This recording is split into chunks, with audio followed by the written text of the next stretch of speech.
Bloody fly.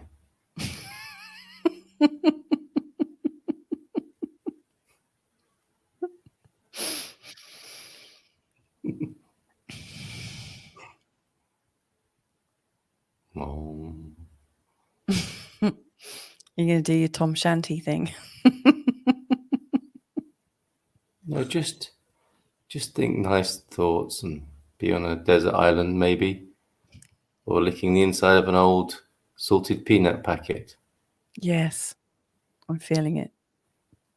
Good. And let the thoughts come and go as they will, like clouds. Ooh. Taste the raisin.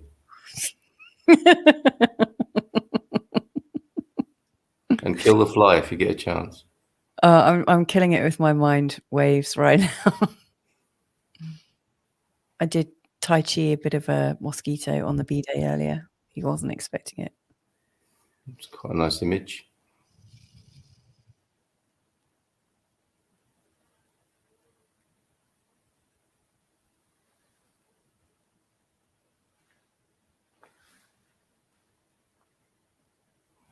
Should we wake Louisa up?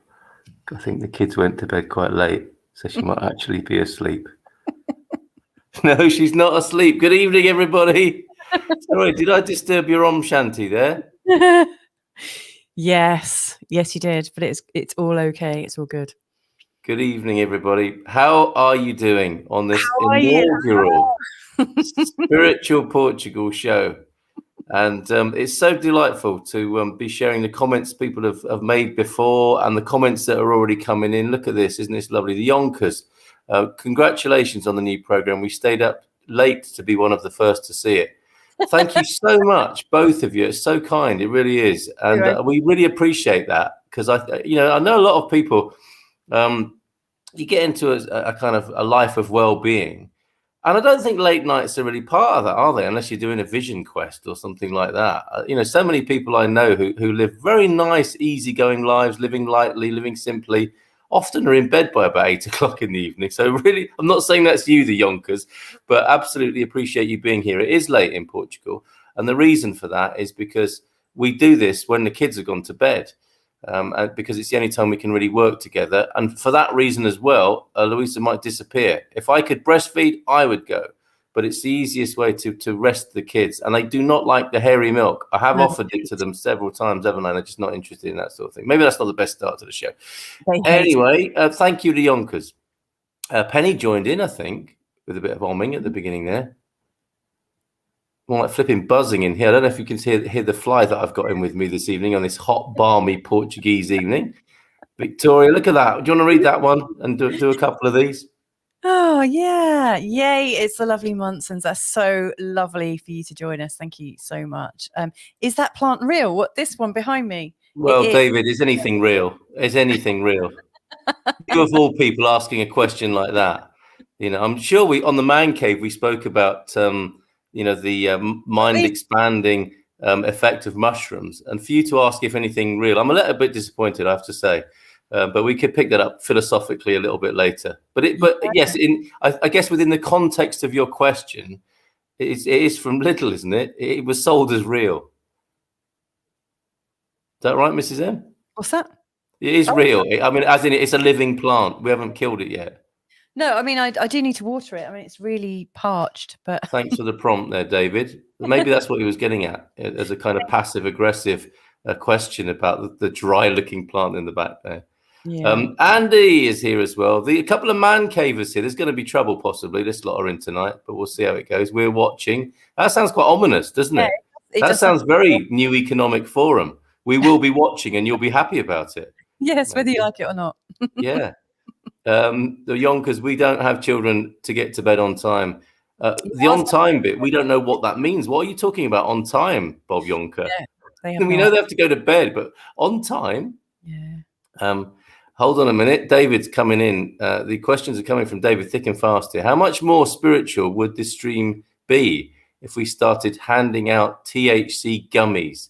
Now, yes, you got gummy bears for your birthday or something, didn't you? I knew there was something about that wasn't straightforward confectionery, I think. Do you know what he's talking about here? I'm gonna claim a kind of ignorance about it. I think I know what he's talking about. It's not a hobby I've got for sure. What about you, Mrs. M? What's that? Sorry, I'm looking at the comments. Sorry. Oh, you're not even listening to me. That's okay. No, I wasn't. Sorry. Go. I am all ears now. THC gummies. Oh, yeah. What do you? What's happening there? What's that about? There would probably be that kind of time delay that we just had a moment ago. Okay. Oh, I see. Right. Well, I guess if we started handing out gummies, THC gummies, people would probably have to leave about an hour in, to start a band and maybe go down to the petrol station to get some Mars bars. That's not good for business as far as I'm concerned. Yeah. Cindy B's here as well. Bon night. So glad to be live with you guys. Cindy B, thank you very much for being here. And Jason, thank you very much for your beautiful message to me. Right back at you, mate. It's delightful to have you here. And we'll be reading out your response to my earlier hashtags. We survived 2012. I think it's quite interesting. a lot of new agers here will be delighted to have.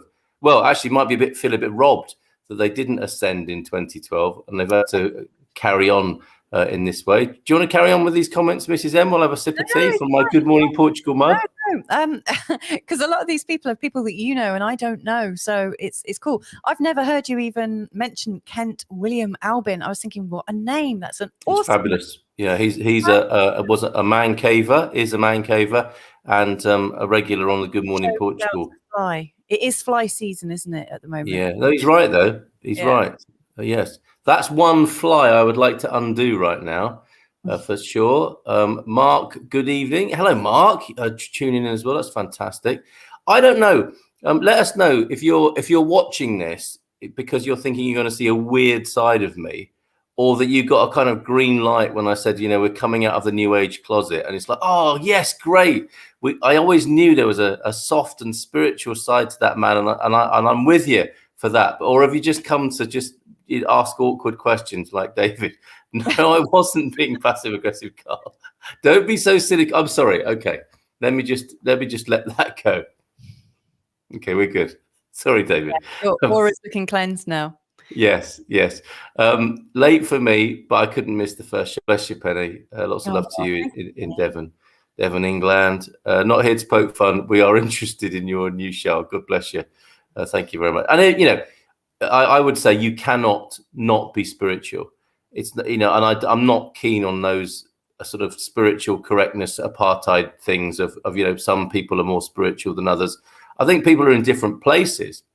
In a way that a toddler is in a different place to a limping old person. Clearly, they're different. But I'm really not keen on the spiritual correctness stuff, where some so-called spiritual people look down on others and call them sheeple or the unawakened or whatever. Have a word with yourselves let's talk about it here. If you're one of those people who uses the term negatively towards other human beings, that they're unawakened, what might we make of that? Stephen Wells, good evening to you. Another good Morning Portugal man cave connection there. Love it that you're all here, but this wonderful human being, another one in Devon. We've got a couple of messages from her because she's coming at us from Facebook and YouTube. Kimberly, it's so lovely to see you. We have to come on the show as well because I'd love to have a good chinwag with you. It'd be fantastic to catch up. Really would. It's like taking 2 bottles into the shower. If you're on Facebook and YouTube, it's like having shampoo and conditioner. So good job there, Kimberly. And good evening. Look, Andy's working the room, which is lovely. Good evening, everyone. That's the spirit. Nice. Oh, Philomena as well, who I know is partial to the holistic view of the world and the spiritual view of the world. And we had a lovely conversation about the Friday the 13th goings on shenanigans not in Porto Alegre, but Montalegre. I think I sent people to the wrong part of the country to celebrate that last week. But it's so delightful to talk to you about that, Philomena, and so lovely to have your company here tonight. I haven't watched any of Louisa's other videos. Do you want to talk about them? No, I don't want to. They are the bane of my life. Like that video your wife did about Portugal. I've made 500 videos about Portugal, and you've made one, haven't you, or 2 now? And yours, those two are more popular than I think all the rest of mine put together. So no, David, I do not want to talk about that. Or maybe somebody could counsel me through that. Wasn't David referring to, is he just using that to take the piss out of you? Or is he referring to all the interviews I do? Well, I think that it's a good point, a good moment to do that for sure. You know, because you were very busy last month, weren't you, with the Higher Self Expo? Yeah, and you interviewed a lot of people in this area. Yeah. In the last 6 months, it's been a bit crazy. And yeah, like tomorrow I'm doing a show with Rick Purcell, who is somebody I work with every single week, and he's amazing. He's a coach from Bali. He has a retreat center. And so tomorrow we're doing a show called Mirror, Mirror on the Wall, which is all going to be about projections and how to deal with it, how to cope with it, how to recognize that you're in a projection and stuff like that. Then we've got a video actually that we'll share a bit later from one of our pals, TC Aila, also known as Tanya Castillo. Tanya is actually her real name, and TC Aila is her author name. And I do a monthly show with her. And the one we're doing this Friday is called Wholeness 101. So I'm looking forward to that one because we always have a good crack. And actually, we're going to be doing it in live from tomorrow as well, which would be good. It'd be really, really lovely to meet up with her. And then I've got something to release this week with yoga teacher, author, and international presenter Smita Joshi. If any of you know Smita, you've interviewed Smita in the past, haven't you, Carl? Back in the day. Yeah. Back in the day. When she was doing one of her first album. I preferred her first album. Yeah, so I'm releasing something called Be More of Who You Are. So that's some of her advice on that. And then I'm interviewing a couple of really great people next week as well. So there's Robert Jardine, who is doing the circuits at the moment, talking about how we can absolutely, completely heal ourselves, and sharing quite sort of like new things that nobody really talks about. And in fact, can I read out? He's doing a Zoom conference tomorrow, and I've got the link to it. I don't want to put it on, in a public way. But if you're interested in attending this Zoom, then just send me a message, and I'll drop you a link. But tomorrow evening at 7 p.m, that's London, Lisbon time. I'm talking about a new discovery, a game changer in our understanding in health. You're welcome to join from 7 p.m. onwards, and it will be an opportunity to ask questions and learn new perspectives on disease and how to overcome it or even avoid it.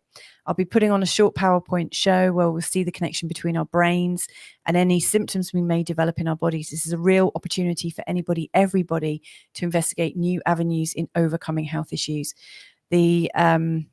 So if anyone's interested in that, I'm actually interviewing him next week. I've seen him talk a couple of times, and I've actually put to use the technology he was talking about.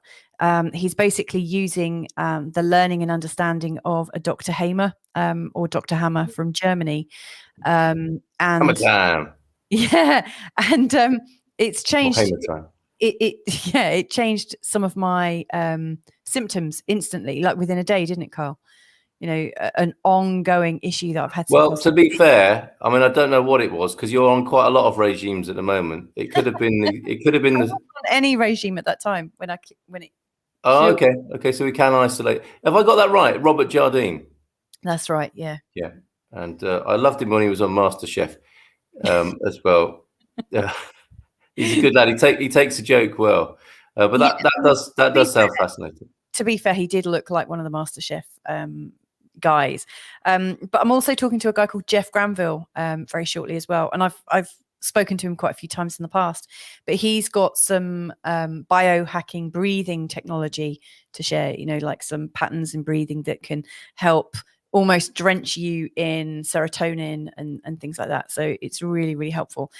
When I've done his breathing exercises, I've kind of tripped out. So you don't actually need those THC gummy bears. Yeah, you can save yourself some money. Literally within 4 minutes, I was feeling really sort of like, really chilled. Cannabis.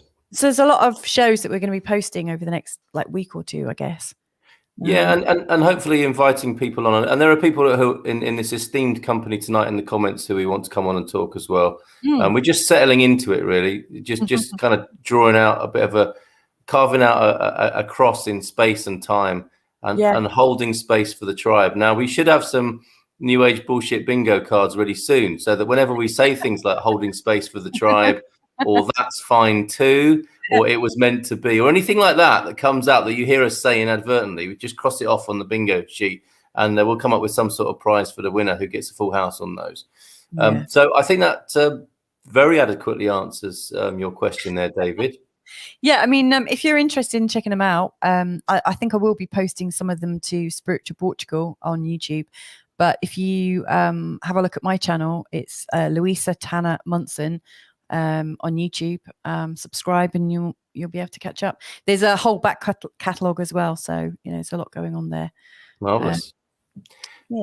Jacqueline Brun, I'm aware of saying yes, great. Like, I'm not honoring your great body of work, but that's along the lines of, the prophet is never known in their own land. She is prolific. Go on. It's not really a great body of work. I've just interviewed quite a few people in, recent times, and it's not my work. It's just chatting to interesting people who've got some great perspectives. And I'm really looking forward to sort of interviewing more people, actually based in Portugal who are healers. And, we know quite a few people who like move from country to country and come and do like retreats and stuff like that sort of pop into Portugal. So hopefully we'll catch up with some of them as well. Excellent. If we are, as we've been described, the Richard and Judy of the new agey world, I would have not missed that opportunity there. With a twinkle in my eye, say, you do have a great body of work. Owen that said that, wasn't it?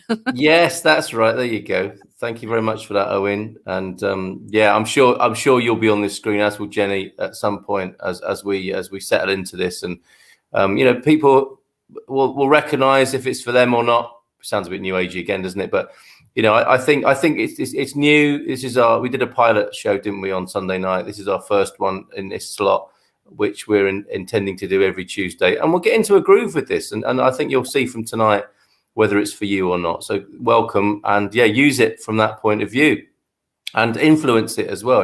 It's within that realm of what is spirituality, what is spiritual, and that this we happen to be in Portugal and exploring the delights, the spiritual delights of Portugal. It's that intersection, if you like, of those two ideas, concepts.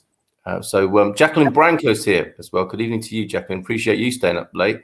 And Kimberly on her second identity there. Hi, lovelies. We'll take that twice. We've got a lovely. Oh, hi, Kate. It's really great that you've joined us past your bedtime. So thank you so much. I just want to share another comment that we got in. So Dee Brody, who's our good friend, and I'm hoping she'll come on the show at some point. She shared with us in a question, like, what do you think spirituality is? She's saying loving kindness and equanimity in the face of all circumstances. And I really sort of like sat with that for a moment and felt the intensity of it, being able to stay really balanced no matter what's going on in your life is such a skill and a gift, because everybody like loses their heads when stuff's going on, and I love that Dee does that. To me, I think it's really, really graceful. And then in fact, Kate, that was just joining us past her bedtime, she shared with us accepting that all creatures are as important on this planet as you. And I think that's also, really sweet, and it really sort of like carries some weight, doesn't it? Well, I feel bad about my dinner tonight, though. But anyway, I get what you're saying there, Kate. Hey, Shannon's here. Hey, Shannon. Hey, Shannon. Wow. Now, Shannon's a very special person to us, because this, I suppose, the germ of this idea, the Barefoot broadcast, was happening 10, 11 years ago. And that's where I know 11 years ago, first knew Shannon from. And I bless you, Shannon. Thank you for your indulgence back in those days, and that you've stuck with us all this time and taken an interest in what we do. So thank you so much. It's lovely to see you here from Texas, I'm suspecting, tonight. And isn't it lovely that we do have a wonderful global crowd? It is Spiritual Portugal, but that doesn't mean you have to be in Portugal or even be interested in Portugal. And that's irrelevant in some ways. It's just the epicenter. It's where we are. and the vibes that we're playing with are in Portugal and Portuguese. But this is obviously, if it's in any way spiritual or holistic, it's going to be global and universal too. So who knows? We might have visitors from other dimensions. Actually, I don't want to invite that. I don't want to. We've got enough trouble on our hands. Way too much spiritual BS kicking around. It's true, Stephen. I mean, what can you say? I mean, that's part of all areas of life, isn't it? And the spiritual world is no exception. And in many ways, probably a little bit of a magnet for some people with less than good intentions, or you know, I'm going to own this, you know, or the misguided. I'm not saying I'm not misguided anymore. I'd like to think I'm a little bit better guided than I have been, but yeah, absolutely take that point on, Stephen. And what can you do about that, really, except, I suppose, one of the things I wanted to possibly talk about tonight was this idea of the bigger line. Yeah. And I'm going to do a massive name drop here. I was very lucky to be in the company of Satish Kumar. Actually, I talked to him a few times, because when you're in Devon, it's hard not to cross paths with Satish Kumar. Great guy, editor of Resurgence magazine, and a great author and spiritual teacher. And he said one way of dealing with the challenges of the world is if you see a problem, or you perceive a problem, and I'm paraphrasing because he might not have said this exactly, but this is how it made sense to me anyway. If you perceive a difficulty, a challenge, a problem in the world, then why don't we draw a bigger line next to it? You know, so if the problem is X or Y. And I'm not going to use an example, because I know that could just take us off into, there's enough in the world. Choose your own example. And what this community could be the bigger line next to those lines of trouble and challenge around the world at the moment, couldn't it? This community we could collectively be a bigger line that gets drawn next to those troublesome lines. And the first thing that the eye sees is the bigger line. And we could be that, you know, we could organize ourselves in that way, be the bigger line. It literally, you know, that expression, you're bigger than that. And we are often so much bigger than a lot of what we think about and perceive and have a struggle with. So, that will be one, that will certainly be my suggestion there with the spiritual BS. If you engage with it or get critical of it, you're kind of going down a slippery slope, aren't you? As tempting as it is, for sure. I mean, I could talk all night about spiritual BS and attacking it and challenging it and taking the mickey out of it, but I can see it's not leading anywhere. You take the piss out of me if you think, like, you really hold me accountable, don't you, for what comes out of my mouth, you know, at home. Yes. You think if you smell a whiff of BS, you really call me out on it. Yeah. Well, yeah. I mean, to me, that's the basis of a happy marriage. I mean, I don't like you doing it to me, but I do like to be able to do it to you. Okay. Stephen, how do you recognize, you know, when something is like spiritual BS? Like, how do you know? Is it something instinctual? You know, let us know. I'd really like to know. And I'm pretty sure there's quite a few people here who have their way of recognizing BS. So, you know, I'm looking forward to hearing what comes up. Everyone has their own. Maybe it's like a full-on klaxon going off when you I call it like my spidey senses, you know, like we've got like 3 kids, and 2 at least, all 3 of them really like Spider-Man. And so the whole spidey senses tingling is a really, I think, a really sort of apt description. You know, there's something that, you know, is just not quite right, and it's a bit jarring in your brain. We've got Senga back on. Let's say hello to Senga. So, hi guys, I'll be a voyeur this evening. You'll be on in the background. My neurodiverse brain is trying to prep for an interview tomorrow. So, good luck with that one. I hope that goes well. Good luck. And I hope we don't distract from your preparation. Might even be able to help. Let us know if there's anything. There's a lot of great people here, Senga. So if there's anything you want any help with, there are some marvelous people. That's so true, Bob. I mean, you know, and we don't know what journey people are on a lot of the time, do we? Have our idea of it, and we only know as much as they tell us or other people tell us, and we just don't know, do we really? And I think the interesting thing, going back just briefly to the spiritual BS, it's like, for me now, I just think it's probably best just to say that's not for me and move on. and that's not as easy as it sounds, is it? Because we might want to engage and challenge and feel righteous in our judgment of it, but it would. You can only kind of put your perception and attention in one place, really, can't you, at a time? So if we follow those spiritual BSers around, and with our view of them, I guess that's where our attention goes, and it might have arguably been put elsewhere to better use. Look at this. Hendrik Lamar, but this is a rare comment from a splendid gentleman, again in Devon, who we love and know, and we rarely hear from. But it's so good to hear from you tonight, Hendrik. Thank you so much for joining us. Yeah, Penny saying hi.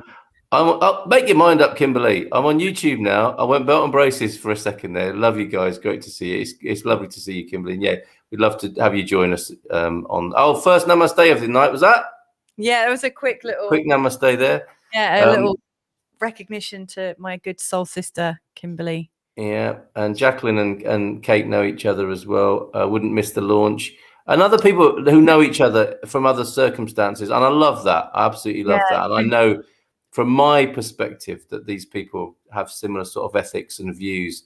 And it's lovely we are, talking of Spider-Man and webs and vibrations and that sort of thing. I think we are building a little bit of a, or a part of a network here of lovely people.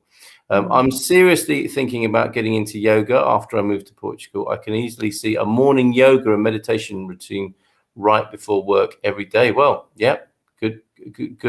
Sounds good to me. What would you say, Mrs. M? You've got some yoga mats, haven't you? Yes, and I've used them a few times to hold the door open. Yeah, to hold the door open, to stop the kids hurting themselves if they fall out of bed. Leveling a table is quite you. Like I said, she's going, I'm going to level the table. Is that a yoga position? No, I'm actually going to level the table with my yoga mat. And that's pretty much the only use it gets. The funny thing is, like, one of these yoga mats has come with me all the way from Bali. So, like, when I was in Bali, I did like this yoga retreat as well as a poi spinning retreat. And that was 12 years ago now. And I carried this yoga mat with me. And I can only, to be fair, in all honesty, Cole did, we did get busy when we met each other. And, I've been either heavily pregnant or. What do you mean? Like raising small babies. So, like finding the time to do yoga has been a bit challenging, but these yoga mats have come everywhere with us and have not been used. They're just gathering dust. Well, there's I've put in these things into the conversational thread that we might talk about, but that's another thing we might talk about. All those good intention things in your house, like ukuleles, yoga mats, spiralizers. What else is there? I actually did buy us a mini spiralizer yesterday. Did you? Yeah. It's about this big. And I tell you what, it works so much better than the expensive one we got from Dartington. It spiralized half a cucumber perfectly. Oh, okay. That's why we've got those odd-shaped remnants of salad in our fridge again. Because you end up with a kind of butt plug-shaped vegetable or fruit, don't you, in the fridge? You think, whose is that? This one doesn't. Okay, I wish you told me. It doesn't leave any waste. It uses the whole cucumber. And nothing but the whole cucumber. Yeah, okay. It's very good. Nothing but. Okay. Flying design, they're pretty good. So. Oh, here's one of our favourite chefs in Caldas de Rainha here. Cairo's here. Good evening. Certainly our most favourite Egyptian chef. Beautiful vegan spread that I picked up one evening, took back to Mrs. M. We absolutely loved it, Cairo. So keep up the good work there, and we'll see you again soon. Yeah, absolutely. We've got quite a few little threads going on in the background here that we've kind of not really picked up on. So go on. There is that like yoga thing going on, and also about breath work, because I was talking about Jeff Granville and his biohacking. Kimberly said, I still think breath work is the most powerful thing I've tried for decades. And yeah, actually, I agree. I think, the most simple things we can do are the ones we should be doing, like drinking water and breathing are some of the most, great things to calm us, to still us, and to give us health. And then David's added in, holotropic breath work can cause you to have a psychedelic experience, I've heard. Well, Yeah, the breathing that Jeff shared with me, it did really trip me out, and I fell asleep and then woke up a couple of hours later thinking, oh my God, where are the kids? You know, because I literally passed out giving them milk. And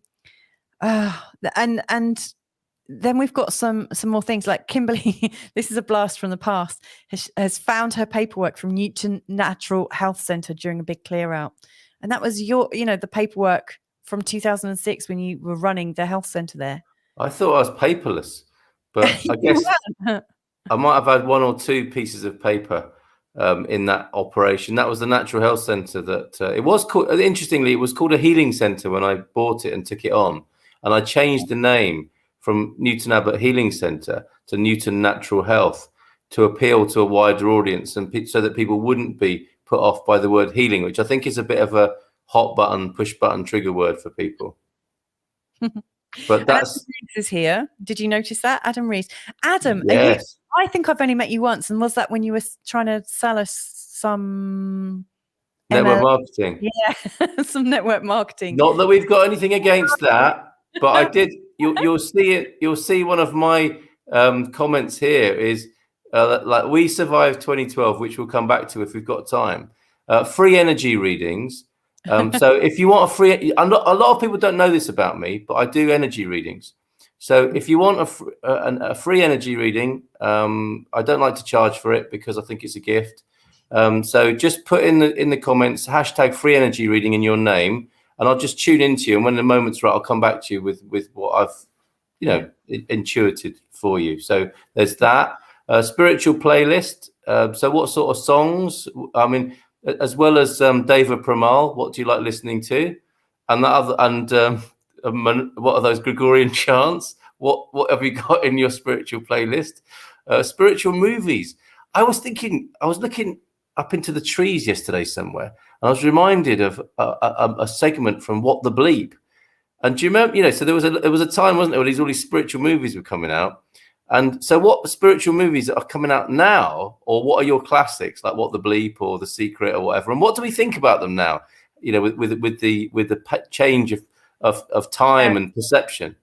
That's a really good question. Yeah, and the last thing there, hashtag what happened to Nikken. That's what I was reminded, because that was one of the first network marketing things that I came across within the New Agey holistic circles. And I want to find out if anyone's still got some magnetic insoles or something like. Has anyone still got a chi machine? That was my thing. Or has anyone still got a tube of New Ways toothpaste that's so expensive that they don't really want to use it? So any I did have some of those Nikken or whatever they were, those magnetic insoles, and they were the most painful things. They were the most painful things to walk on. I had them in probably about 2006 actually, and I walked on them a few times and then just chucked them in the back of a cupboard. Not very good. Exactly, where a lot of them ended up. Adam, I want to know, are you still doing the thing that you spoke to us about? Because I remember it was really compelling, but we obviously weren't in the right place. But I'd love to hear how you've got on with that. Jennifer is here and said, we're most afraid of our own light, but yes, a hell of a lot of spiritual BS out there. Lucky you contribute to the bright side of it. Hopefully, not always, but hopefully. Well, no, probably not. Love to you. So glad you're doing this. Thank you so much.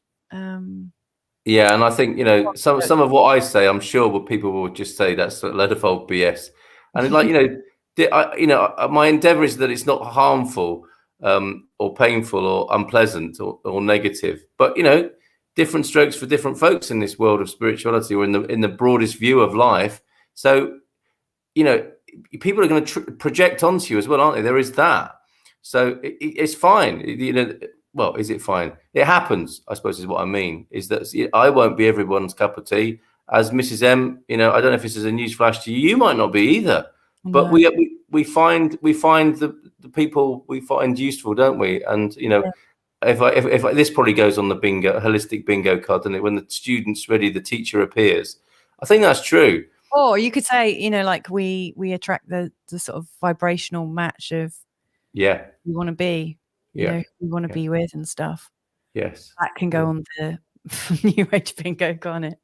And absolutely. And also, today's or yesterday's most amazing guru or workshop looking back, you could say, well, that was actually BS, but it played its part. You know, everything kind of plays its part, doesn't it? And which might be another way of looking at this. I mean, that might be a very funny thing to have people talk about the most embarrassing workshop they've been on, or the most embarrassing workshop they've led. I mean, I've taken some real liberties. I thought I was an enlightened being 10 or 15 years ago, and I started something called the International Institute of Joy and got in the Sunday Times. And I thought, I'm onto something here. As in, you know, I really thought I could help people. And I was running workshops. And Shropshire County Council paid me to run an evening class called There Must Be More to Life. And I got on a local BBC and everything. And looking back at it now, it's like, ooh, I'm wincing a bit. You know, it's like, what the hell could I have known at that age? I mean, what do I know now? But certainly, what did I know then in my 30s when I thought I was, and I was quite an intense young man who had read a few spiritual books, and I think I quite prided myself on being so miserable for so many years that I must have something useful to share with people. But any others who want to own their own spiritual BS here? That could be fun, couldn't it? Well, we've got some great. We've got so many comments coming. I'm really bless you all. Yeah, really bless you all. This is great. Haha, the sentimental yoga mat. The story is more important to you than the mat. Yeah, absolutely. Yeah. Victoria's saying, happily heading to the beach at Hilton Head Island, South Carolina tomorrow morning to catch up with the family in Pennsylvania. Very much needed family time. Haven't seen them since Christmas. To me, that is, you know, almost like a, you know, that is knowing what you need and attending to that. I think that's what we should be doing. I think that is the whole purpose of, you know, really understanding what you need. And I think that's, you know, spiritual, I guess. Well, so it's a free workshop, isn't it? Yeah, it's definitely a free workshop, because when you're with your family, you get triggered really quickly. You learn exactly what. Well, isn't it Ram Dass who said something like, you know, if you think you're enlightened, just spend a week with your family. Yeah. We're getting lots of people asking for free energy readings, Carl. Oh, okay. I'll do my first one then. Let me just tune in. Who was it who was asking there? Say again. Let me tell you. I'll let you know. Senga is supposed to be like prepping up for a job interview. I don't want to distract you. Stephen Wells. I think I'm going to do Stephen, actually. If I could just tune in. Carry on talking with a few comments if you don't mind. Okay, there's Jennifer also wants one. Jason Hall wants one. I can do this collectively, actually. Penny Albertella. There are some trends. There's a definite collective vibe here. It's like a morphic resonance. Yeah. 100th monkey kind of thing going on with everybody with their energies at the moment. Particularly the people in Portugal. Okay, so while you're tuning in, let me just share some more. Comic Adam, hello, my hey.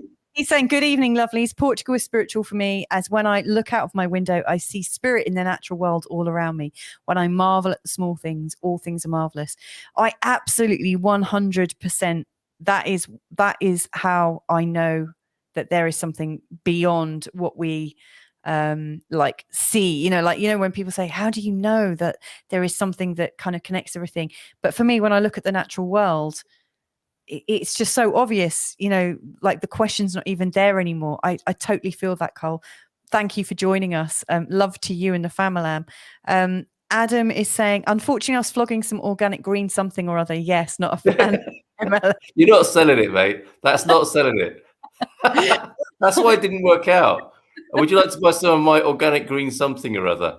I'm not sure. Okay, all right. Let me just hang on. Energy reading.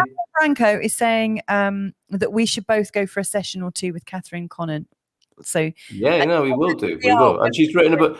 Kate, please put the name of your book in the comments, and people can buy your book from you as well. You had the most incredible experience, I think, in life, and it's in your book there. Can I just have a moment, though, love, to just do this energy reading? Okay. I don't know if I'll be doing these every week. Probably not after this. They take it out of you, don't they? It really does. It exhausts me. This, you're meant to be a kind of channel, aren't you, where it doesn't touch the sides, but actually, it's just this can be quite disruptive to my chakras. Yeah. Right. I'd like to say that most of you are probably paying too much for electricity. Yeah.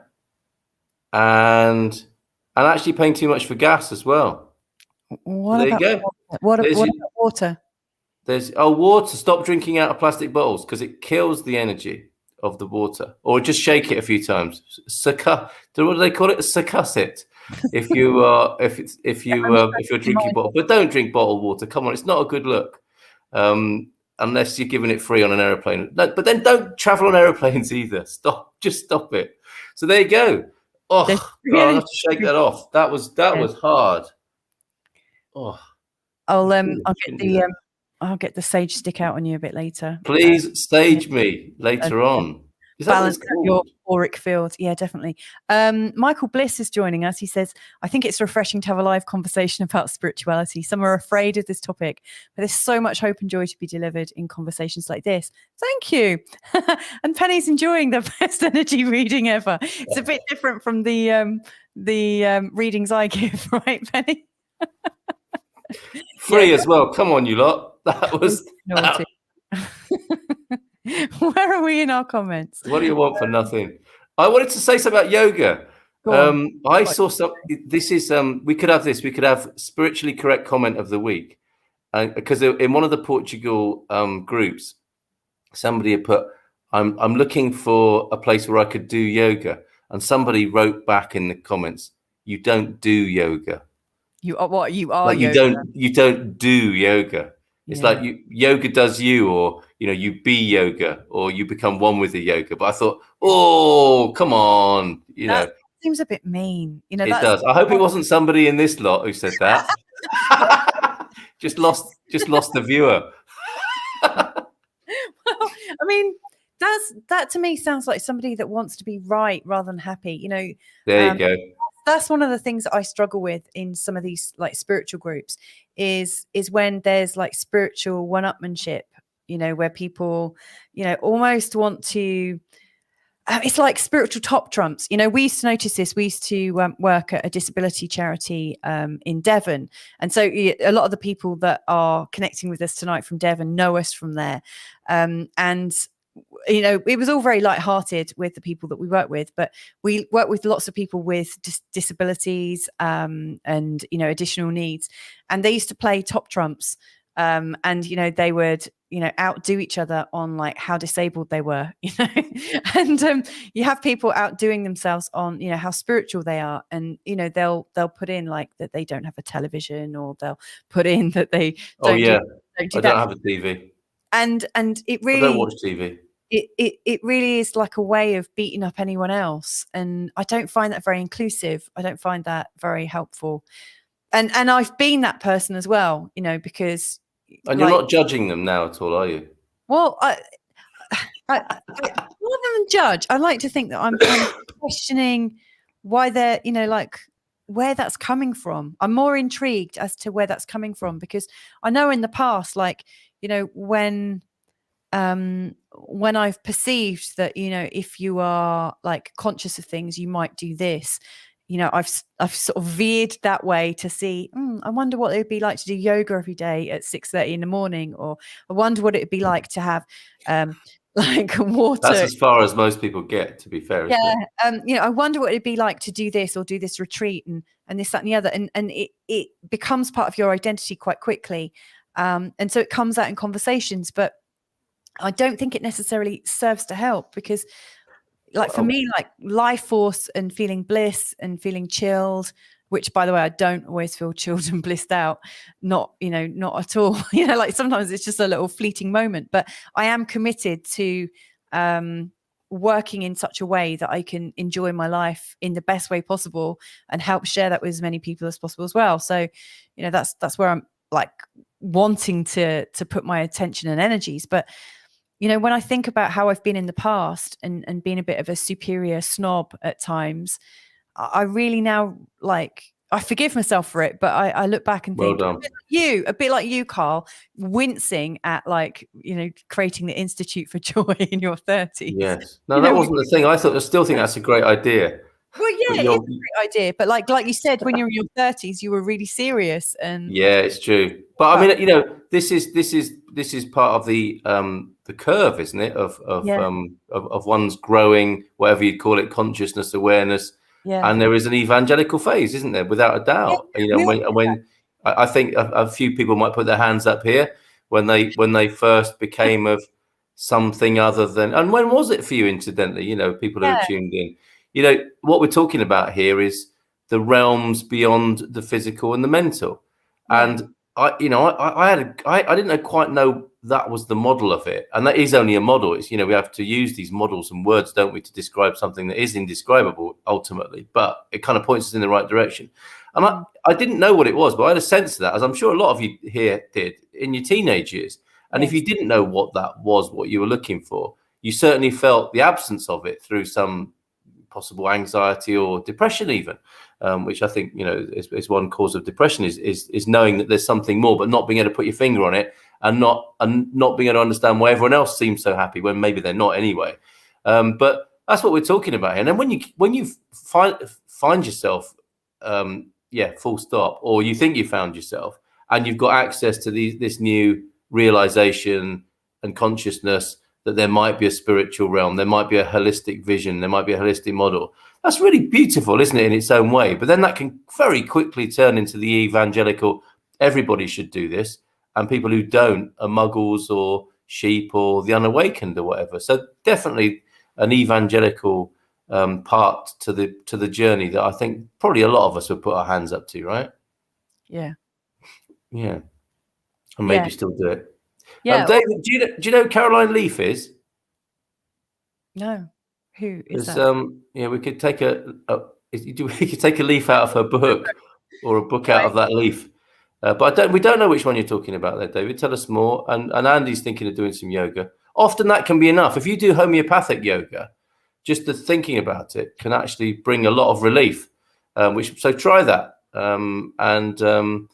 That's got to be. Well, is it better? I mean, when you go to the absolute limits of, I suppose, what would it be? Sort of, for want of a better term, and put this down on the bingo card, but the quantum healing. And we were talking about this recently, weren't we? It's like, how is it that these yogis prove that nothing can harm you? The yogis that drink strychnine, there is a way of being far beyond probably most of us here, where nothing can harm you. So the worry about taking pills is an interesting one, isn't it? Perhaps it is better, and that there are natural methods for dealing with pain rather than taking pills. But worrying about taking pills is quite harmful, isn't it? And I was thinking that today. Like, every time now I think of having a Coca-Cola, and forgive me if there are people here who drink Coke, who just don't want to talk to me anymore because I drink Coke. But I was thinking of getting a can of Coke yesterday, and I thought, I don't think I should. It's not very good for me. And actually, what I realized was, I don't think thinking that every time I want a bloody Coke is good for me. And in these thought processes now, this orthorexic mind field that we've been conditioned to do. So children are so much better, aren't they? At sort of there's the thing, I want it, I'll go get it. Humans, like 20 years later, 30 years later, 50, 60 years later, oh, that's a nice cake over there, but I'll get diabetes if I eat it. But then again, I do deserve a treat. And they might have a low fat one, and on it just, surely that's worse for you than just going and getting the goddamn cake and having it and eating it and enjoying it. But that's I think probably where we're at for a lot of us at the moment, until we see it. I think that's a bit like Ethel, like our perennial old person who is a kindly granny who says, "Oh, come here, let me give you a slice of cake and a cup of tea." Spirituality, where what they know is, what everyone else seems to not know is that everyone just needs to be listened to sometimes. They just need to be heard, they need to be acknowledged, and they need to have that like feeling that someone's out there to care for them, that has their back. Those kindly grandmothers who just know the right thing to say at the right time. And you really get a sense, don't you? Yeah. In the way that grandmothers can do, that they're not judging you. They can receive and hear you freely and clearly in a way that a lot of granddads can't. Well, I mean, granddads can too, but like my ex's grandmother was one of those like beautiful old souls who just didn't seem to have any judgment in her. To me, I mean, I did hear that she kicked up a massive like stink at a market once, you know, a very sort of like racist attack. But you know, I never say that. Yeah, she's really nice, a really good heart. Terrible racist as well, though. Yeah. But it's just her age. It's just the age she grew up in. The person that I knew and how she was with me, she was just absolutely loving and kind and very unjudgmental. And actually, I think that's you know, a sort of hallmark of spirituality is like just being there for somebody and really hearing it. Well, how about we do that? How about we do that here? You know, Jim is sharing what isn't spiritual, and it's finishing the D7 application. Fair play, though, Jim. Well done, Jim. Yeah, good on you. Good on you. That's fantastic news. Right, we've got some of these. We've got some of these videos coming in. You know, you're talking about which shows of people like taking. Oh, fantastic! Thank you, Philomena, for that comment. That's very kind of you. Yes, thank you. I was a bit embarrassed to say anything, but it's lovely. Well, I'll say it for you. Let's just see how a woman can soak this up, shall we? Louisa is very beautiful. There she goes. There she goes. And we'll do that to anyone who wants to come on the screen, and we can have rampages of appreciation for this community, can't we? Anyone who struggles to take a compliment, we can get you on the screen and we'll give you a rampage of appreciation so you can practice soaking it up and being the awesome being that you are. Okay. But we're not this week. We'll probably have that as a service we can offer in future weeks. Sorry, you were talking about some of the spiritual movies? Yes, and also some of the things that people you know, say in their one-upmanship. So we've got Stephen saying, I don't watch YouTube. And then a little bit later on, we've got, you don't do YouTube, you live it. Brilliant. Brilliant. That's us. That's the sense of humor. Bang on here, I hope. That's fabulous, you two. We've got from Jason Hall, Instagram yoga is narcissistic in the extreme, the complete opposite of its true aims. Yeah. Yeah, funnily enough, though, I do know some yoga teachers who use Instagram. Instababes. It's funny. Oh, yeah, homeopathic yoga. That's great. I thought you'd like that. Well, you wait. When I've written my book about it, it's I'll probably get homeopathic profits back from it, though. That's the problem. No, by the way, love homeopathy. Just making a light-hearted comment there. Yeah, we're big fans of it. So David is saying Caroline Leaf is a communication pathologist and cognitive neuroscientist. Her book, Cleaning Up Your Mental Mess: 5 Simple Scientific Proven Steps to Reduce Anxiety, Stress, and Toxic Thinking. How has that helped you, David? Good question. And she's got a blog and podcast too he's sharing. But I, you know, like when I hear about the stuff that people like, I always want to know what effect did it have on you in, you know, in particular, like why do you recommend it? Fair question. Kimberly is saying, my grandpa's response to everything I worried about, work, food, relationships, is what you're doing making you happy, sweetheart? I'm feeling that. I am feeling that tonight. Yes. And I'll tell you what, even if you haven't got a grandpa anymore, because some of us are knocking on a bit, you can still feel that, can't you? You can still feel that voice in your head, possibly. And it's a great one. Isn't that a great little reference point? If it was your grandma or your grandpa, your avo or your avo, they can still talk to you in that archetypal way, can't they? If you want to run something past them. That's beautiful, Kimberly. Thank you very much for that. Yes. And Jason is saying any spiritual teaching should be inclusive with no gain and not hierarchical. I would agree with that. But we don't often see that, do we? We do sometimes meet these sort of very sort of hierarchical setups. And then it's a tricky one, that, isn't it? Yeah. You know, it is definitely a tricky one. Oh, look at this. This is lovely. My oldest student, 83 years old, teaches yoga here in Morvo. I also enjoy preparing the vocab for those lessons with him. It's a guy. Wow. Awesome. So maybe we could do. This is Spiritual Portugal. We should interview. Downward dog would be something like Baija Khan, wouldn't it? Or Khan Baija. Is that right? Philomena, can you give us? Can you help us do the spiritual bingo words in Portuguese? That would be fantastic. Yeah, definitely. But I think I'm onto it there with Khan Baija. I don't. The sun salutation. What would be that? The soul.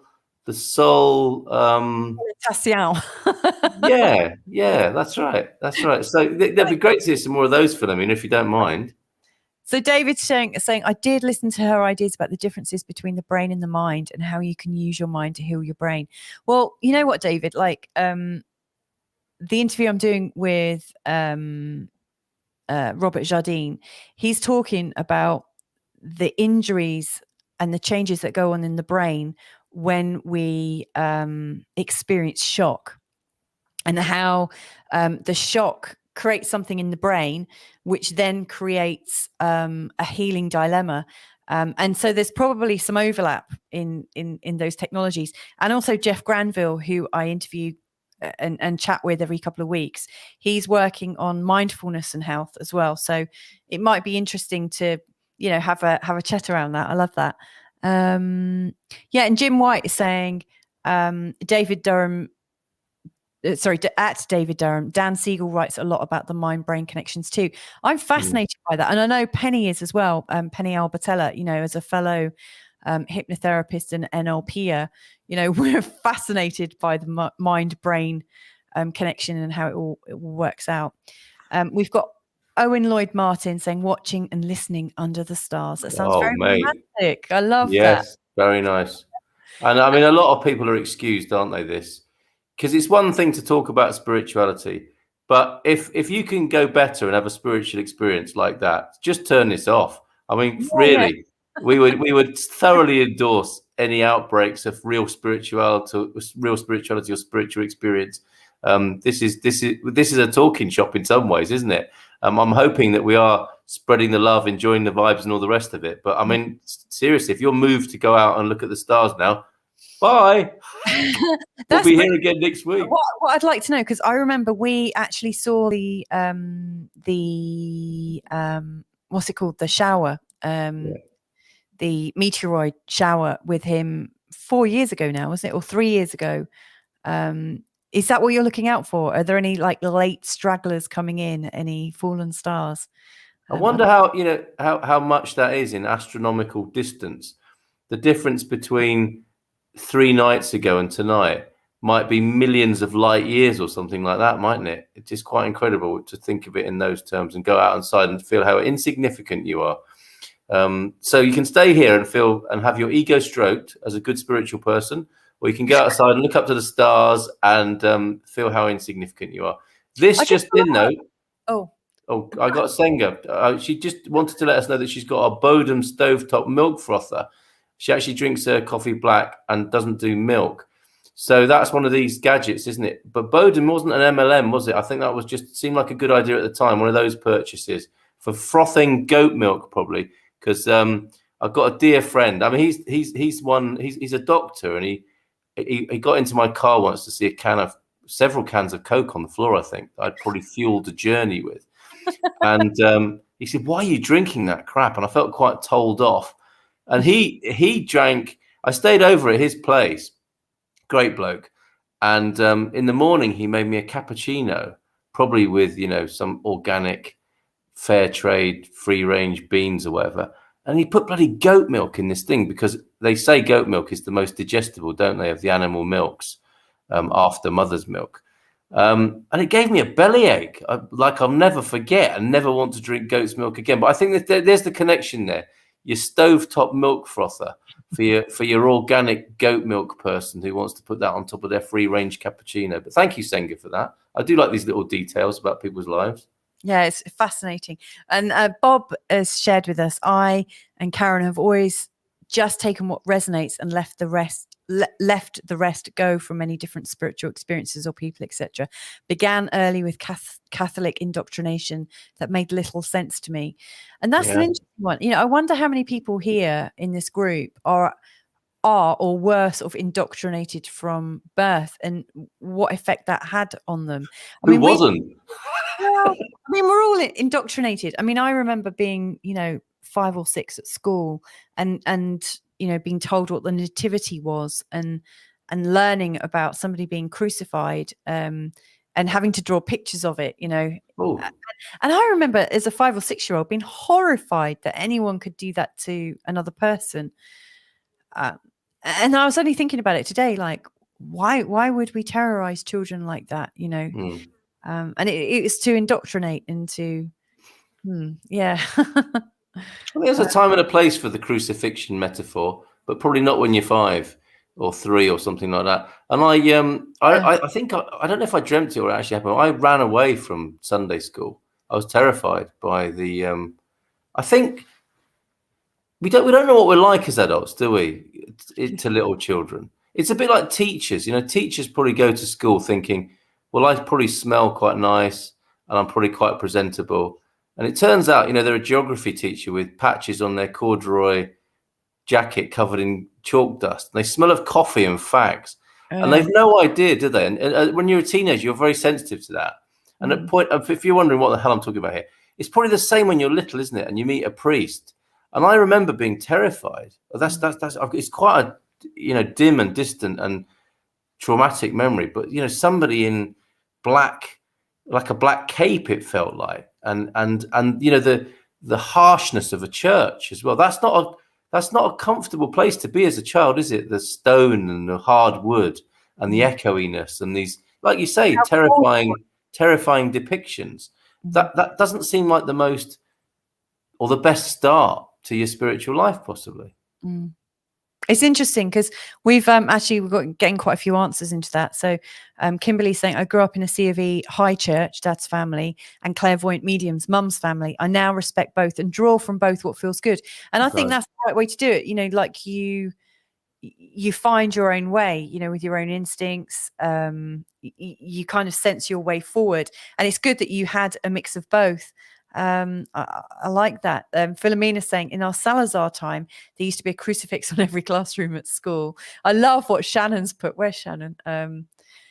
Me, I'm in that 12-step program of lapsed Catholics. Pleasure, Shannon. And it's a rich theme, isn't it? It's a rich theme. Oh, by the way, Jim's got 4 copies of What the Bleep if anyone needs one. We got one, actually. He's moving to Portugal, so it'd be good if we could get those moved before he has to get rid of it or ship it or something like that. That's great, Jim. For what? Why? I suppose is the next question. He might have done what you did. Like when you really liked the book. Oh crikey, what is it? The Great Simulator. Radical Honesty. Yeah, Radical Honesty, and you bought like 8 copies to give them out to people, and they all came back, didn't they? Yeah, they did. Nobody wanted to read them. People don't like to be preached to, do they? They like to be invited. It's funny. I mean, there's another little theme for us seasoned New Agers. When you lend a book to somebody, thinking it's going to change them into the person you'd like them to be, and they give it back to you, or you never see them or the book again. Yes, never see them again. That happens, doesn't it? That happens. Yeah. And wouldn't it be amazing if someone turns up in the comments tonight saying, hey, I've got your copy of Barry Long's Making Love. I've been trying to find you to give you this. Out to somebody. I did. Yeah. Jason shared something. He was sharing something about, hang on, here we go. Let's start at the beginning. My personal spiritual journey has been one of ecstatic dance and thousands of psychedelic experiences over a 30-year period. Jason, how old are you? I don't know. For some reason, that's a lot of dancing. That's a lot of dancing. But with your name, Jason, I'm guessing you were a child of the 70s, possibly late 60s. You don't sound old enough to have been doing that for 30 years. But you've added, and sorry, like trying to sort of investigate. You're 48. So you're a couple of years older than me. You are a child of the 70s. But you said the dance helped with connecting with people and psychedelics for connecting to nature and the universe. Yeah. And this man, he kindly gave us a tour around his quinta in central Portugal, and this is yeah. Well, it's immortalized on YouTube. It's fantastic, and it was such a heartfelt and personal sharing of the project, and so admirable and just so authentic. And funny as well when Jason was describing the bar that he's creating there on his land as well. And this to me is another aspect of real, the campaign for real spirituality. Action, putting something into action. This man, I can see this man is involved in this endeavor that is part of him, and an unfolding part of him, and just his like connection with the land, and his, you know, he's bringing his ethics and worldview into the land here in the project in Portugal. It was so inspiring to see that happening, and you know, he's not just talking about it; he's getting on with it. And I have the greatest respect for you, Jason, on that basis. That's spiritual, mate. Yeah, the sort of like getting on with it. I love that. We've got, this is amazing. So Kimberly's just said, oh my God, Jason Hall just quoted one of my cheesy quotes from years ago, my own bullshit coming back to haunt me. What was that quote? Yeah, what was that quote? Yeah, I want to know. Beth Johnson has just checked in. Now, if I'm not mistaken, Beth, you're coming from, I won't say the actual exact location, but you're also coming from Texas as well. Number 26. So we've got, you know, a couple of people from Texas, you know, we've got people from Portugal, England, Scotland, and wherever else. It's pretty fascinating. I'm loving it. Jacqueline was saying, I was brought up in a convent. It was traumatic. Oh, my goodness. Funny enough, your mum had the similar experience, didn't she? Oh, what, showering inside a cape or something like that? All kind of weird stuff. Yeah. Didn't do my mum any harm. Your vibe attracts your tribe. We love that. We do love that, though. We do love that. We got to say, and that's what's happening here tonight. Look around, folks. Okay, so David is saying after Jason's comment, I plug a book, Michael Pollan's book, How to Change Your Mind, What the New Science of Psychedelics Teaches Us About Consciousness, Dying, Addiction, Depression, and Transcendence. Awesome. Yes, an interesting one. I haven't really done much in the terms of psychedelics. I've done mushrooms a couple of times, and I don't know. I did have this kind of transcendent experience. I was on a date with somebody in Bali, and I didn't actually realize that the guy I was on a date with had red hair. And as it kicked in, all of a sudden his hair just like seemed to glow. And I was just like looking at this like red hair and thinking, wow, you're so cool. But we ended up kind of like going off in our own little worlds. And so I ended up feeling kind of separate, feeling very connected to nature and everything. But that's not unusual for me, but feeling very separate from my date.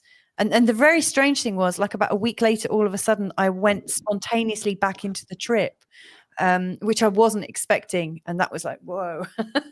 So I tend to, keep a bit away from that. But I know lots of people that use psychedelics and do ayahuasca and retreats and find it very useful. I probably will experiment probably when the kids are a little bit older. And, if Carl's not so, if Carl's all right with it as well. I'm happy with mushrooms on toast. A good shiitake mushroom is probably as far as I want to go down that avenue, as part of a full English breakfast, actually. A full English psychedelic experience. And that might actually, what Kimberly's writing here, like psychedelics not recommended for those of us who've experienced spiritual crisis. I've only got to hear beautiful music and I'm off. Yeah, and I'm a bit like that myself. Same here, Kimberly. Yeah. You've got to be careful with that stuff, haven't you? And it does get, again, it's like Instagram territory, isn't it? And how, so many of these things, perhaps this is part of the spiritual BS conversation, how mindfulness, how ayahuasca, how all these things get marketed and traded, and they get, culturally reappropriated and stuff. And something can get lost and people can get hurt. And I don't mean to be a square daddy-o about this, but I think there's definitely a good call there, Kimberly, with that. And I think, like, we all have our little roots and ways to find our vibration, and for some people, like, I'm sure Jason, and he's coming back actually with something right now. For me, psychedelics are not for everyone. He's actually agreeing, and by no means a surefire way to a spiritual path. They're a tool as much as yoga, meditation, and religion. And that's kind of what I was about to say. But very good. Yeah. It's about finding the correct tool for your personal path. Yes.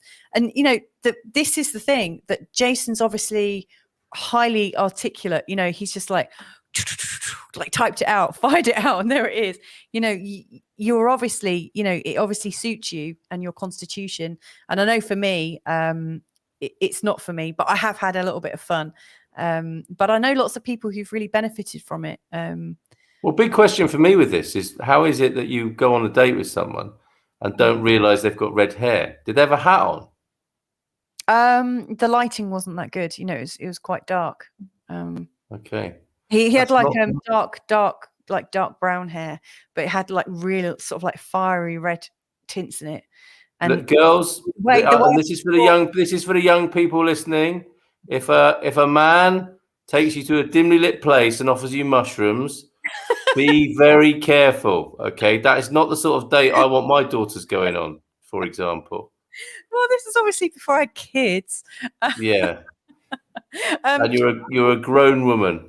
One thing that I was a grown woman at that point, but one of the things that I was thinking about the trip at that time, I used to quite enjoy watching the videos made by the template people, and I'm sure some of the people in this thread already know about the template. You know, they've seen some of the videos. That would be one of my video, and it's got like moving sacred geometry and tones and a really beautiful series of ceremonies with really nice words. And that works for me in a really beautiful way. And I remember thinking, wow, I could just really trip out with these mushrooms and this sacred geometry. But actually and in Bali as well. You're such a cliche.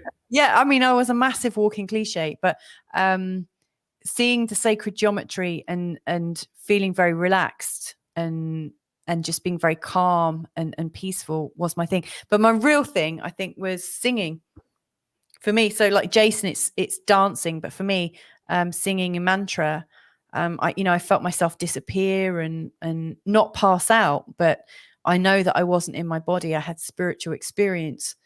I kind of felt like I ceased to be, and yet I was in my body, but I just wasn't there. You know, my awareness was somewhere else. I've got an idea. What's that frequency of music that's better than the conventional pop music? 432. For say, if Oasis re-record their albums in 432, would that be Manchester? It's a bit tenuous, isn't it? That's not very good. That's awful. Sorry, Adam. Very good, most embarrassing. Oh no! Before we move on to that and the template, as well as lending a book to somebody. And you never hear from them again. Who's run off with your favorite book and you want it back? Because you lent out your template DVDs, didn't you? They never came back. Yes, to Giles in Yeah, Giles. If you're watching, most embarrassing workshop. No, some of them came back, but one of them didn't. But it's fine. That's worse. That's worse than the whole collection going, isn't it? I think, you know, if something doesn't come back, then that person needs it more. And that might be new age bullshit. Oh, you terrible hippie.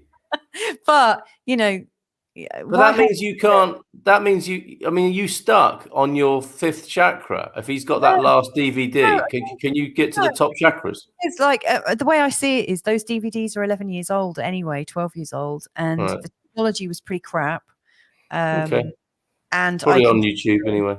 Yes, it is on YouTube now, and I can still go and buy them, you know, and they'll be much better produced now. So I've no Adam had enough dignity at a workshop to not get down and start grazing like a giraffe. This is fantastic, Adam. Thank you for telling us about this. Most embarrassing workshop I went on was a wild foraging one at a little festival. We went on a foraging walk and the leader had the participants eating hawthorn leaves directly off the bushes like a bunch of giraffes. Then she got everyone grazing on sorrel leaves on the ground like we were cows. I'm proud to say that my dignity prevented me from getting down and grazing. It's a George Galloway moment, isn't it?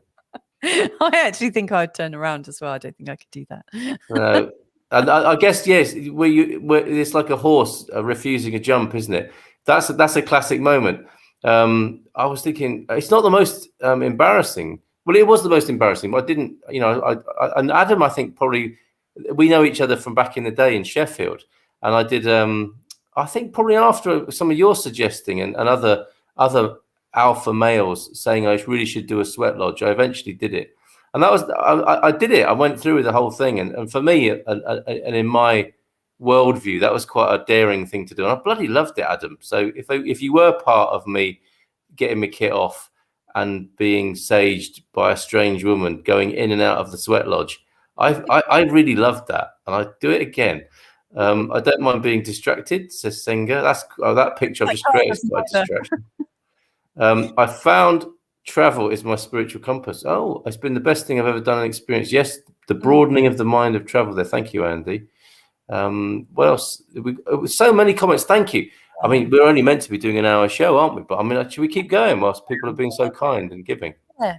Yeah. Kate's book, Healing Visions, First Aid for the Soul. Where can that be purchased, Kate? Do let us know. We'll have you on to talk about it, I hope. And yes, thank you, Penny. Acknowledged as giving one of the best energy readings ever. Thank you for that. So, Carl, you suggested I ask, so will anyone out there support me with my throat chakra and neurodiverse brain for this really important job interview tomorrow? It is for a counselling position. So what could we do in this situation? I mean, in that evening class that I mentioned before, we used to have this wishing well thing where we would sit in the group, probably towards the end of it, and we would affirm each other's desires. That sounds really dodgy, doesn't it?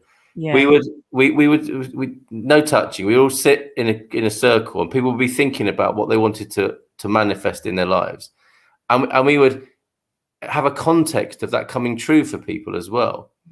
And a woman came back a week or two later and said, I got a horse, and she'd gone somewhere and said to somebody, she wanted a horse, by the way, this is connected with the story.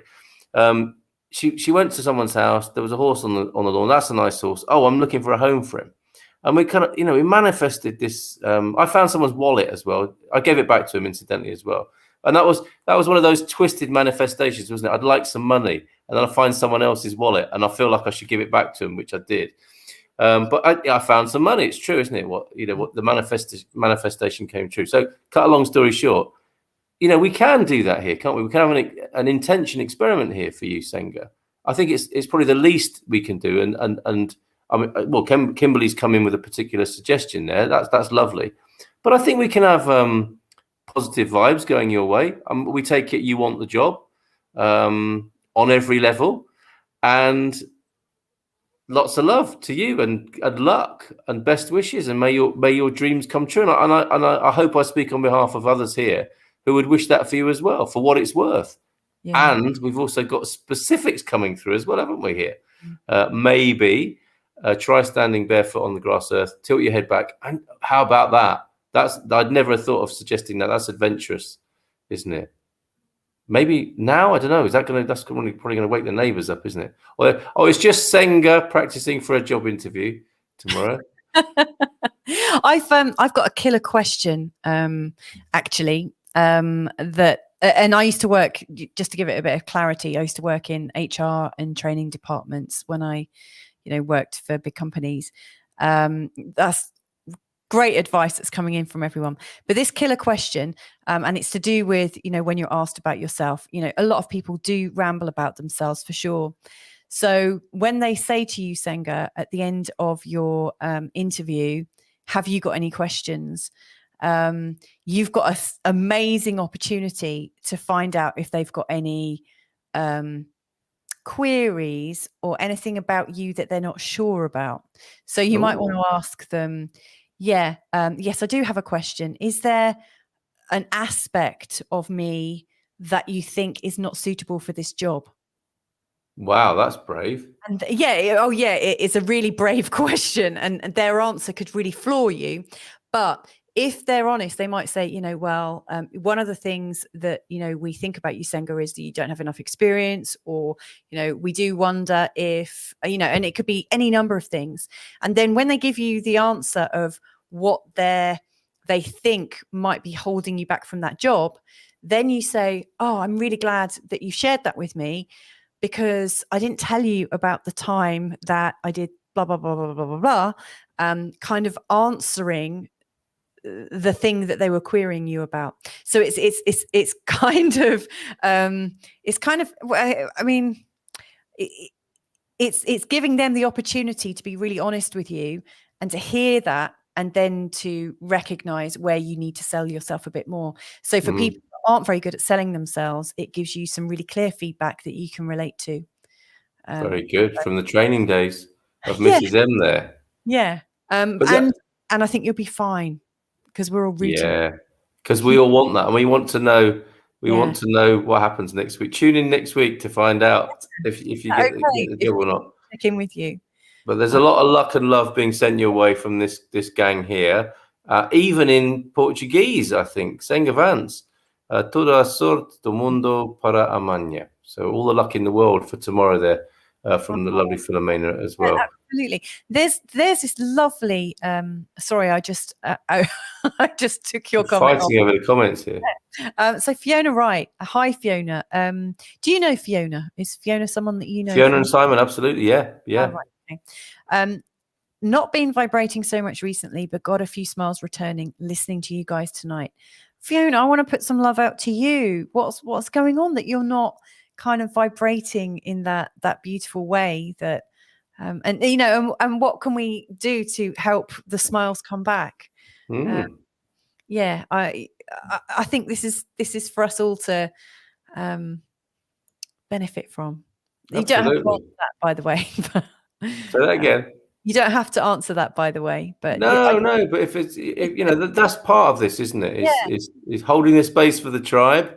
You know, we all rise with the same tide. I don't know how many more cliches I can come out with. Come up with loads, because you do during the day anyway. I do, yeah. It's my job.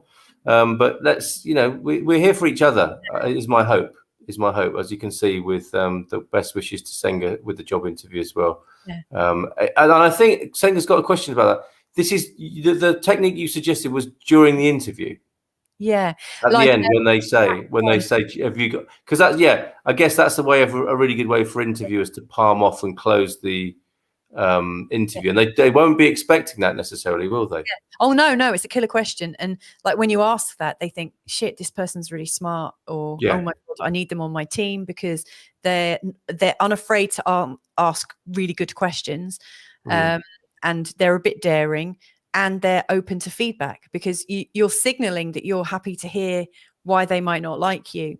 And at some level, and I'm sure Penny, if Penny's still listening in, I'm sure Penny will back that up, you know, that from a sort of like body language or from a signaling perspective, when you kind of signal that you're okay to hear negative things about yourself, what that communicates is that you have deep and firm confidence in your ability to cope with any situation. And for that kind of job that you need that kind of certainty. So yeah, just say, have you got any concerns about my suitability for this position? And then just smile and wait, and they'll probably get a bit shifty. And then they might answer, and then you've just got that absolute. You've got that perfect opportunity to share with them something that they didn't already know about you, and you can say it really beautifully, like, "Oh, you know, forgive me, I should have explained. You know, during this time, I was also doing volunteering with this group of young people, or whatever. You know, just find some extra information about yourself that you haven't shared." And nice twist. Yeah, nice plot twist. Right, those are some lovely sentiments and comments at the end there. But I'm going to catch up with a few from earlier on, including saying goodnight to Bob and the Yonka household. Casa Yonka there in Alentejo. Have to get up early, heading off to bed. Blessings to you all. Cheers, Bob. Thank you so much for joining us. Love to you both. The CD, they needed a new coffee mat. That would be such a terrible end for the most cosmic of CDs or DVDs. Oh my God, it's such a good one. In my travels, I've met many self-professed shaman, or gurus. What I've learned is if I ask them where my karmic center is, if it would be my elbow, whereas young, beautiful women's would either be on their chest or their yonic area. Yes. Well, we didn't talk too much about workshop stereotypes, and we've all got our nemesis, haven't we, at a workshop? And there's all those fantastic workshop things to talk about as well, aren't there, in future weeks? Like, why is it with bring and share workshops with food, there's always so much French bread and salad left over, and so the vegans break their veganity to eat the prawns that you brought along. Those kind of things. are the lovely little sidelines and quirks of workshop life. Maybe that's just a British thing, I don't know. Not mushrooms at the Bring and Share for Shannon. Can't even eat regular mushrooms. Can't imagine what the others would do to me. Shannon, I imagine you're the kind of person that shouldn't have them because you're super sensitive. You're a 100% empath. Yeah. if you don't get into a psychedelic experience with the right set and setting, then you will be let down. Good advice there from David. Kimberly, although I have a huge respect for Stanislav Grof's research using psychedelics and holotropic breathwork for spiritual emergency, it's not for me, she says. And I think we covered that, didn't we, with Jason Wright-Tool. Psychedelics for addiction, interesting. Yeah, and somebody mentioned trauma before with the movies. And spiritual documentaries and so on. I think we'll talk about. I mean, it's a thing at the moment, isn't it? The two words currently of the workshop scene seem to be trauma and embodiment, don't they? And I'm not knocking it. I'm sure that the timing is right for us collectively, but I'm sure we will talk about those more in the in shows to come. I was in my evangelical stage of quantum. Oh, that's why you had 4 copies of What the Bleep. You got to look at this. I loved in What the Bleep where the young heroine was like looking at this little kid playing basketball, and this kid was like in front of him, then he was behind him, and there was all like multi. No, it was very trippy in its time. Yeah, absolutely. It stayed with me. I was just reminded of it yesterday, just seeing some trees moving. Okay, so let's conclude then. Senga Vance is going, good luck tomorrow then. We'll sign off now, do a little bit more before it's lights out. Penny's good advice, by the way. Penny has come back. She said, I agree with Louisa, but spend also time visualizing them offering you the job and how it feels. Great idea. Let us know, Senga, next week if you will, before, if you'd like. Absent-mindedness seems to be the thing with Fiona. And thank you, Kimberly. Hugs, Fiona. Everyone I know is struggling at the moment. Me too. And this is true, isn't it? These are really tough times. We've not even mentioned that, have we, so far tonight? Because we've had a great time. Thanks to you all. Room, isn't it? Yeah, but this is a tough world to be in anyway, isn't it? But especially so at the moment. So what you're saying there, Fiona, I was complacent, so I've been rather tough on oneself and disconnected. But I have my family, which is the most important. Putting me back on track. Feels like I've been in a boxing ring for. Oh, bless you. I hope that passes soon, and I hope in some small way, us lot here, this whole community, have been of some solace and comfort to you.